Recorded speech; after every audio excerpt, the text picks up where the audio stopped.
Lachaise, qui est ostéopathe à Aix-en-Provence. Au cours de votre parcours professionnel, vous avez pris un petit peu de recul, un petit peu de distance vis-à-vis de l'ostéopathie structurelle qu'on pourrait qualifier de traditionnelle, classique, ce qui vous a amené à réfléchir à un concept de manipulation structurelle tissulaire, une forme de technicité qui allie la manipulation structurelle avec un effet trust à une présence tissulaire très précise. Merci à l'Académie de m'inviter à m'exprimer aujourd'hui. Alors moi je viens ici en toute simplicité, je vais vous exprimer, il y a plusieurs façons de considérer l'ostéopathie structurelle aujourd'hui. Je vais simplement vous expliquer comment moi je la considère maintenant. Ce qu'il faut voir, c'est que de tout temps et de toutes les cultures, on retrouve des traces de personnes qui manipulent. On peut prendre une citation d'Hippocrate de 435 avant Jésus-Christ qui dit « L'art de la thérapeutique manuelle est ancien, je tiens en haute estime ceux qui l'ont découvert, comme ceux qui de génération en génération me succéderont et dont les travaux contribueront au développement de l'art naturel de guérir. » La manipulation, elle s'inscrit dans différentes cultures au cours de l'histoire. Aujourd'hui, nous, en tant qu'ostéopathes, la manipulation, elle est un de nos instruments de base, je dirais. Elle est très importante, elle est vraiment fondamentale, à mes yeux en tous les cas, dans la pratique de l'ostéopathie. Alors, depuis un grand nombre d'années, en fait, on est dans une vision très mécaniste de la manipulation structurelle, de ce que ça représente. On est vraiment dans une notion voilà, où on est dans des rapports de mobilité de structure les unes avec les autres, on est dans des rapports de mécanique, d'axes de mouvement, etc. La preuve, c'est qu'aujourd'hui, quand on demande aux ostéopathes ce qu'est la lésion ostéopathique pour eux, la grande majorité d'eux répondent c'est une perte de mobilité. La grande majorité, et en France et ailleurs. Donc ça prouve bien qu'on est dans un rapport mécanique des choses. La preuve en est aussi, c'est qu'on fonde aujourd'hui notre enseignement, en tous les cas pour le structurel, sur des lois mécanistes anciennes. Raphaël vous en a parlé, les fameuses lois de Frayet, entre autres, il y en a d'autres, qui sont extrêmement anciennes, qui sont, on le sait, pas justes, en tous les cas, au regard de ce qu'on peut imaginer aujourd'hui. Et c'est valable partout, dans tous les pays où je vais. Dans tous les pays, on enseigne encore l'ostéopathie structurelle, on va parler que de ça, selon les lois de Frayet. C'est quand même un modèle qui est, à mon avis, extraordinairement restrictif. On a donc l'habitude de dire que la lésion ostéopathique est une perte de mobilité, mais une perte de mobilité par rapport à quoi? Par rapport à qui, en fait? Qui connaît la bonne mobilité? Si ce n'est le modèle biomécanique, le modèle, c'est-à-dire la théorie, le livre, comme ça a été fait. Alors d'abord, ça reste un modèle théorique, parce qu'on n'est pas tous faits de la même façon, bien évidemment. Et c'est dans ces toutes petites variables, justement, que le jeu est intéressant. Et puis ensuite, à partir du moment où c'est un modèle qui fonctionne quand les gens vont bien. Mais effectivement, quand les gens ils viennent nous voir, a priori, c'est qu'ils ne vont pas très bien. Et s'ils ne vont pas très bien, c'est qu'ils rentrent encore moins dans ce modèle biomécanique. Alors, il existe très souvent un écart important, voire une opposition entre l'ostéopathie dite structurelle, structurelle et l'ostéopathie dite tissulaire. En règle générale, on a cette dichotomie, un peu moins maintenant, mais quand même, c'est encore ancré dans la culture, cette dichotomie entre les structurels, les méchants de l'histoire, et puis les tissulaires, les gentils, quoi. Alors ceux qui touchent le crâne, ceux qui font craquer les os, il y a deux camps. On peut se poser, à mon avis, la question, est-ce que la biomécanisation importante de ces dernières décennies a fait qu'on est arrivé justement à un manque de considération du tissu, à une opposition de ces deux mondes de l'ostéopathie-là? Il n'y a pas d'opposition là-dedans, pas du tout, l'ostéopathie, il n'y en a qu'une, quoi. Certains courants ostéopathiques français, certaines écoles avaient même arrêté d'enseigner le structurel à une époque, quand même, sans les citer, des grandes écoles, des grands noms de l'ostéopathie, parce que simplement l'ostéopathie structurelle, c'était pas une fin en soi, parce que c'est rustique, parce que ça fait mal, parce que je sais pas quoi d'ailleurs, je sais pas. Mais enfin, en tous les cas, on s'était enlevé cette partie de l'ostéopathie qui reste pour moi un des piliers. C'est une partie historique importante, et dans notre pratique de tous les jours, à mon avis, je pourrais pas dire le contraire, c'est juste fondamental quand même. Cette appellation manipulation structurelle tissulaire, comment j'en suis arrivé là? Alors d'abord, il faut voir que moi, j'ai rien inventé. Quand j'ai commencé à enseigner l'ostéopathie dans une école à Paris en 2006, on m'a demandé d'être... Bon, j'étais prof de structurel. J'enseignais qu'au 5e année, donc au dernier... J'essayais déjà de faire une ouverture vers quelque chose un peu moins mécanique déjà à l'époque. J'étais en train de lire le premier livre de Pierre Tricot. Et dans ce livre, je retrouvais plein de choses. Je ne connaissais pas du tout Pierre, pas du tout, et pas du tout ce qu'il représentait comme courant ostéopathique, etc. Et dans ce livre, moi, je retrouvais plein de choses. À savoir que quand il décrit plein de choses, j'avais l'impression, moi, de faire la même chose que lui. Et c'est parti d'une rigolade, et ça, c'est vrai.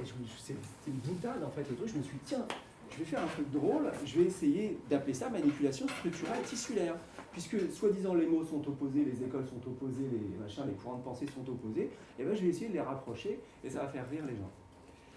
Et ouais, ça a fait rire quand même pas mal au départ. Enfin, ça a fait rire et pas que rire. Hein. Donc, toujours est-il, pour revenir sur cette notion de mécanisation à outrance de l'ostéopathie, moi, je ne me retrouvais pas là-dedans. Donc, je vais essayer de vous exposer rapidement ma vision des choses. Hein. En tant qu'ostéopathe, on considère la dynamique tissulaire comme le support de la vie. Hein, je pense qu'on est tous d'accord là-dessus. Alors, de quel tissu on parle? Eh ben, on parle du tissu conjonctif. Et à ma connaissance, on est les seuls spécialistes, avec d'autres thérapeutiques manuelles, attention, hein, bien sûr, hein, mais on est les seuls spécialistes de ce tissu. Il n'y a aucune spécialisation médicale de ce tissu, aucune. Ça n'intéresse pas du tout la médecine traditionnelle, le tissu conjonctif. Hein. Et quand on voit des films, notamment ceux qu'a fait Bruno avec Jean-Claude Guimberteau, quand on voit la main qui se pose sur le tissu, la réaction du tissu sur, d'une part, la désorganisation et ensuite la réorganisation tissulaire derrière, qui n'est pas exactement l'organisation initiale, on se pose quand même des questions. Quoi. Ça veut dire qu'il y a une vraie vie là-dedans. Non seulement il y a une vie, mais certains auteurs, et je suis entièrement d'accord avec ça, vous direz qu'il y a une conscience là-dedans. Hein. Donc il se passe vraiment quelque chose. Et ça, c'est notre boulot, quoi. C'est notre travail à nous, ça. Donc je pense qu'il faut prendre en considération cette avancée des choses. Une autre avancée des choses, à mon avis, qu'il faut envisager aujourd'hui dans l'ostéopathie, et y compris dans l'ostéopathie structurelle, c'est ce que représente la biotenségrité. Et la biotenségrité, on a maintenant aussi des études scientifiques qui sont faites, des écrits. Ça veut dire qu'il faut simplement, alors on ne va pas discuter de ça, ça va prendre trop de temps.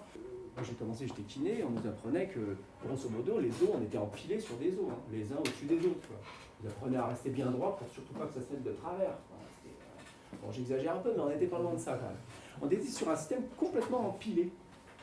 Mais en fait, on se rend compte que ça, c'est pas du tout la réalité. Hein. On n'est pas dans un système empilé les uns sur les autres, un système donc dur, empilé sur du dur. On est sur un système dur qui flotte au milieu d'un système mou, ce qui n'a juste rien à voir. Et ce système mou fonctionne, mieux il fonctionne, et plus il assure la stabilité du système dur. Vous voyez ce que je veux dire? Ça veut dire qu'il faut réenvisager complètement notre vision des choses. Et notre vision des choses, nous, dans l'ostéopathie. Ça veut dire qu'aujourd'hui, imaginez qu'on bouge des pièces les unes par rapport aux autres, il faut arrêter. C'est pas du tout le cas. Pas du tout.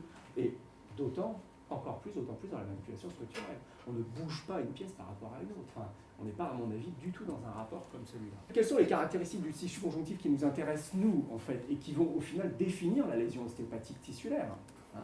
C'est que ces caractéristiques sont l'élasticité, la déformabilité. C'est-à-dire, c'est ce qui fait l'intelligence et l'adaptabilité du système. Donc la lésion ostéopathique, comme on l'a défini, disons, dans ce courant de pensée ostéopathique, c'est une perte des qualités élastiques et déformables du tissu conjonctif. Hop, c'est terminé. Ça s'arrête là. D'accord? Donc, il semble assez important, à mon avis, de considérer ce tissu comme le centre de notre préoccupation, hein, quand même. Hein. Donc il faut changer de paradigme sur la manipulation. Hein. Il faut dépasser la simple vision mécaniste des choses. Il faut qu'on se rapproche absolument d'une réalité, de notre réalité lésionnelle, et pour nous c'est le tissu. C'est la seule réalité sur laquelle on peut vraiment se baser. Hein. D'accord? On n'a pas grand-chose d'autre. Et ça, c'est carré. Encore une fois, je n'ai pas les preuves, les machins, les trucs, hein, mais c'est carré. On sait pertinemment quand on pose la main et qu'on fait quelque chose, et même si forcément on peut se dire qu'on manipule les dorsales ou les cervicales, la réponse neurologique elle est la même, oui, bien sûr, maintenant c'est scientifique, c'est prouvé, ok, mais n'empêche que quand on manipule à un endroit de façon extrêmement précise, il se passe quelque chose à cet endroit, et c'est objectivable avant et après, et ça fait il n'y a aucune question possible là-dessus, hein. C'est clair et net. On prend un tissu, on manipule à cet endroit précis, on retouche le tissu n'est plus le même. Qu'est-ce qui se passe? On a conscience que les lois de Frayette, c'est un peu rustique, on va dire. Alors arrêtons d'apprendre peut-être la technicité en se basant sur les lois de Sprague, c'est-à-dire en faisant de l'inclinaison, de la rotation, de la flexion, de l'extension. Voilà, c'est pauvre quoi ça, hein. C'est vraiment très très très restrictif. Donc il faut s'ouvrir à ça. Hein. Il faut essayer d'aller plus loin que ça. On ne peut pas rester bloqué sur de la biomécanique comme ça. La perte de mobilité n'est pas la lésion. La lésion, c'est la modification du tissu qui a peut-être entraîné une perte de mobilité. Et ça, c'est très très très important, parce que si dans notre tête, on imagine que la lésion est la perte de mobilité, ça veut dire que dans notre pratique ostéopathique et gestuelle, notre but va être de retrouver de la mobilité. Si notre vision, elle est de se dire que la perte de mobilité est une des conséquences de la modification de la qualité du tissu, et que notre volonté, elle est d'agir sur ce tissu d'une façon ou d'une autre, peu importe, de modifier ce tissu, et qu'une fois que le tissu est modifié, je vous parle de modification presque, alors excusez-moi, hein, peut-être je suis un peu poète, hein, mais chimique. Hein. C'est-à-dire que notre action manuelle va faire qu'on va modifier l'état même, l'équilibre au sein des constituants de la cellule. Hein. Enfin, c'est comme ça que je le vois. Hein, et je lisais, alors pareil, hein, lisez Gimberto, lisez Carla Stecco, lisez des gens qui travaillent là-dessus, on parle un peu de la même chose. Hein. Donc, il faut que notre technicité s'adapte à ça. Et il faut que, à partir du moment où on n'a pas envie de retrouver de la mobilité et qu'on veut juste faire quelque chose dans du tissu pour que le tissu retrouve son équilibre, sa vie, mettez les mots que vous voulez, peu importe, on s'en fout. Hein. À partir du moment où on veut juste faire ça, vous allez voir que la technicité elle va changer tout de suite. On va arrêter de tordre les gens sur la table déjà. Hein. Tout tissu est par définition une structure, une organisation d'éléments les uns avec les autres. Ça veut dire que, selon mon idée, bien sûr, toute technique ostéopathique peut être qualifiée de structurelle à partir du moment où elle vise à modifier l'organisation de cette structure. Okay ? De modifier l'état du tissu, son propre état. À partir de ce moment-là, quand on agit, quand on veut travailler vraiment sur du tissu, alors l'ostéopathie, elle est structurelle, parce qu'on agit sur la structure même du tissu. Étant donné que le tissu conjonctif est partout et qu'on ne peut pas qualifier, restreindre sur des secteurs articulaires, sur des secteurs de mobilité, biomécanique, etc. Donc la lésion, elle est multidirectionnelle. Elle est partout dans le tissu. Elle n'est pas partout dans le tissu, elle est partout sur un petit bout de tissu. Donc notre technicité, elle doit s'adapter à ça. Elle doit vraiment s'adapter à cette notion multidirectionnelle. Hein. Alors, c'est pour ça que je propose une technique qui va se fabriquer complètement dans le tissu. C'est-à-dire que c'est le tissu qui va guider complètement la fabrication de cette technique. C'est lui qui va dire, ok, je veux bien avoir un peu de side, un peu de rotation, un peu de machin, mais c'est lui qui va vous guider. Ce n'est pas la biomécanique et l'aspect théorique des choses. Hein. Cette technique, la maîtrise parfaite de la technique va nous amener à juste une chose. C'est la communication avec le tissu, c'est-à-dire faire corps avec le tissu. C'est pouvoir objectiver quelque chose là-dedans. Dire, ok, est-ce que j'estime moi qu'il y a une lésion, il n'y a pas de lésion, qu'est-ce qui se passe, qu'est-ce que je ressens? Oui, il y a de la subjectivité, bien sûr. Donc cette idée, si vous voulez, de se mettre, d'abord de se mettre en communication avec le tissu et ensuite construire autour, c'est a priori, vous m'arrêtez si je me trompe, mais c'est un peu l'inverse de ce qui est enseigné dans l'ostéopathie structurelle, c'est-à-dire partir de l'extérieur pour venir à l'intérieur, et non pas partir de l'intérieur et éventuellement enrichir avec l'extérieur. Et bien sûr, une notion qui est très importante, quand même, c'est le plaisir. Ça veut dire qu'il faut vous faire plaisir quand vous le faites.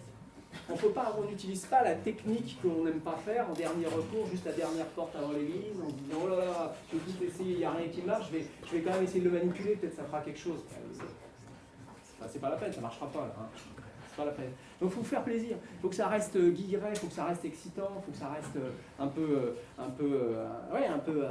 excitant quoi. Il faut que ça bouge, il faut que ça vive. Hein. Moi ça fait 25 ans que je manipule, ça me le fait encore. Donc ça peut durer, hein, je t'assure. Le trust, il est presque anecdotique au final. Que c'est surtout en amont que ça se passe. C'est toute la construction qu'on met avant, c'est tout ce que je fais à l'intérieur de moi, puis à l'intérieur du patient. Le trust, c'est la fin, c'est le bout de l'histoire. Il n'y a plus rien à faire. Il n'y a plus rien à faire pour truster. C'est évident, c'est naturel, ça doit finir comme ça. Vous voyez ce que je veux dire ? Donc c'est pas quelque chose auquel je pense, c'est pas quelque chose que je fais. Hein. C'est quelque chose qui, alors ça vient pas du ciel, hein, ne me prenez pas pour un illuminé, hein, pas du tout. Hein, mais c'est quelque chose qui est naturel dans la mise en place des choses. Hein.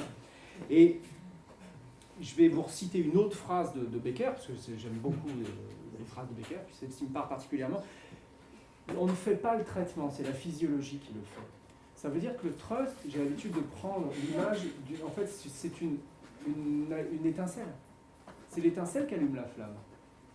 Mais c'est cette étincelle qu'il faut que je canalise. Il faut que je canalise parfaitement cette étincelle pour que la flamme prenne. D'accord ? Mais après, le feu, il n'a pas besoin de moi. Hein ? Il faut qu'on soit cette étincelle. C'est ça le trust. Pour moi, en tous les cas. Hein ? D'accord ? J'ai l'habitude d'utiliser une citation de Bruce Lee que j'ai piquée à un copain formateur. C'est tellement parlant que je trouve ça génial. Bruce Lee dit « Je ne crains pas l'homme qui a pratiqué 10 000 coups une fois, mais je crains l'homme qui a pratiqué 10 000 fois un coup. » Mais c'est exactement ça qu'on fait. Ça veut dire qu'il faut répéter, mettre en place jusqu'à arriver à quelque chose qui soit extrêmement pertinent, qui soit le plus pertinent que l'on peut en fonction de ce que l'on est. Mais pour ça, encore une fois, il faut répéter, il faut être guidé, il faut être accompagné pour tout ça. C'est très important.